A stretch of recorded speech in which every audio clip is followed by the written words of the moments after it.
Hi guys, मैं हूं अंकित और आज हम पढ़ने वाले हैं साइंस के इम्पोर्टेंट चैप्टर, वो भी सहायक सामग्री में से। चलो विषय सूची को चालू करते हैं, अपनी इंडेक्स निकालते हैं क्वेश्चंस। और आज मैं आपको एक पार्ट खुद पढ़ के भी दिखाने वाला हूं।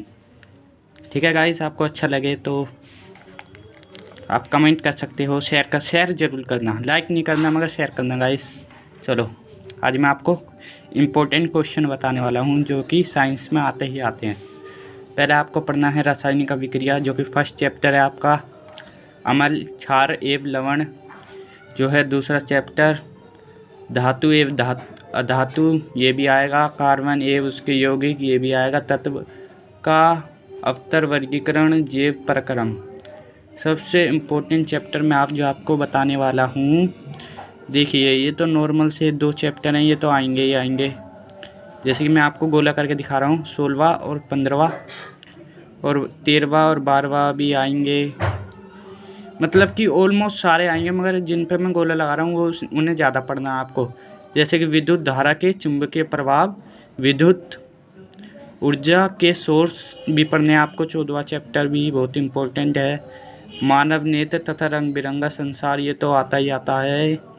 मैं आपके लिए यहाँ से यहाँ तक गोला लगा रखा है मैंने आपको। 6वां, 7वां, 8वां, 9वां, 10वां, 11वां, 12वां, 13वां, 14वां, 15वां, 16वां चैप्टर और ये दो भी पढ़ना है। ओके, यही है। हाँ, मेन तो यही है, इनसे ही ज़्यादातर क्वेश्चन आएंगे। और इनमें से भी ज़्यादा अगर मैं मेन बताऊँ आपको गाइस, तो आपको इन ऊर्जा के सोर्स, विद्युत धारा के चुंबकीय प्रभाव, विद्युत, मानव नेत्र में से भी पूछा जाता ही है क्वेश्चन। प्रकाश परावर्तन तथा अपवर्तन, इसमें आपको लेंस के बारे में बताना होता है, कौन सा है लेंस। ऐसे अवतर, दर्पण, वर्पण आपको बताना होता है। उत्तर दर्पण, ये प्रकाश। 10वां चैप्टर बहुत ईजी है आपको। और ये अनुवांशिकता एक जैव विकास है, ये भी आता है। इसमें से भी जीव जन्म कैसे करते हैं, ये ज़्यादा इम्पोर्टेंट नहीं है, मगर इसमें से क्वेश्चन आ सकते हैं, तो इसे भी आप पढ़ लेना थोड़ा बहुत। ठीक है गाइस। नियंत्रण, ये सामान्य इम्पोर्टेंट क्वेश्चन है, ये आता ही आता है गाइस। जैव प्रक्रम में से भी चित्र आ जाएगा आपके लिए कि आपको डाइजेस्ट का चित्र, सॉरी गाइस, वो खाने को डाइजेस्ट करने का चित्र बनाना होगा आपको। 6ठे चैप्टर में से आपको बहुत सारे चित्र दिखेंगे। ठीक है ना, ये इम्पोर्टेंट है। मैंने इस पर जो ज़्यादा इम्पोर्टेंट है मैंने इस पर टिक भी कर रखा है, तो आप समझ गए होंगे। अब स्टार्ट करते हैं। फर्स्ट चैप्टर आपको मैं थोड़ा बहुत समझा देता हूँ और आगे आप पढ़ना खुद आप पर होगा। सपोर्टेड मटेरियल तो आप उससे पढ़ सकते हो। ओके, मैं आपको थोड़ा सा पढ़ के बता देता हूँ गाइस। ठीक है, पहले हम हेडिंग पढ़ते हैं। अध्याय 1, रासायनिक अभिक्रिया एवं समीकरण। ठीक है गाइस, ऐसे परिवर्तन जिनमें नए गुण वाले पदार्थ का निर्माण होता है उसे रासायनिक अभिक्रिया कहते हैं। ठीक है गाइस, आपको समझ में आया। ऐसे परिवर्तन जिनमें नए गुण, मतलब कि नए गुण को तो आप समझ ही गए होंगे, नई चीज़ या फिर नया कुछ भी।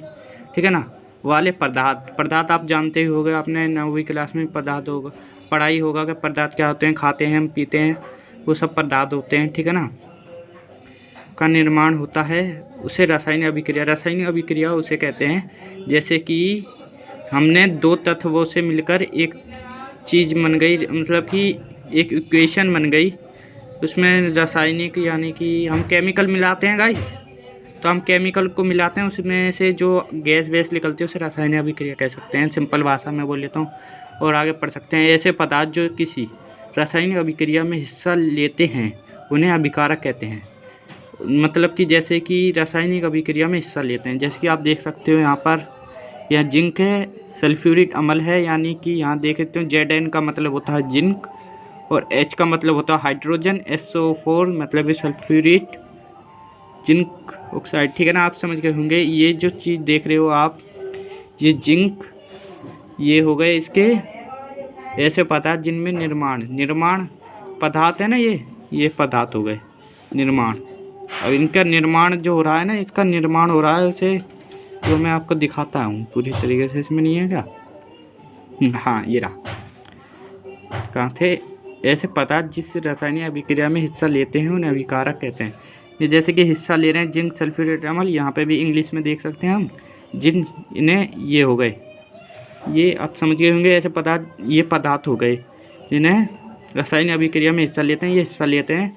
आपको इसकी टेबल भी याद करनी होगी जो 5वें चैप्टर में है, शायद मेरे को लगता है 5 में होंगे या 4th चैप्टर में होंगे। ठीक है गाइस, आपको टेबल मिल जाएगी, उसे याद करना होगा आपको। ठीक है, हम स्टार्ट करते हैं आगे। ऐसे पदार्थ जिनका निर्माण रासायनिक अभिक्रिया में होता है उन्हें उत्पाद कहते हैं। ठीक है, हम गाइस उत्पाद समझते हैं। जैसे कि अभी हमने ये समझा कि जिंक होता है, ये जिंक होता है, इंग्लिश में ऐसे लिखते हैं। ऐसे ही क्वेश्चन आएगी आपको देने के लिए, कोई भी आपसे पूछ लेंगे कि क्वेश्चन क्या है। ठीक है गाइस, तो मैं आगे पढ़ता हूँ, उदाहरण देख लेते हैं। उदाहरण, भोजन का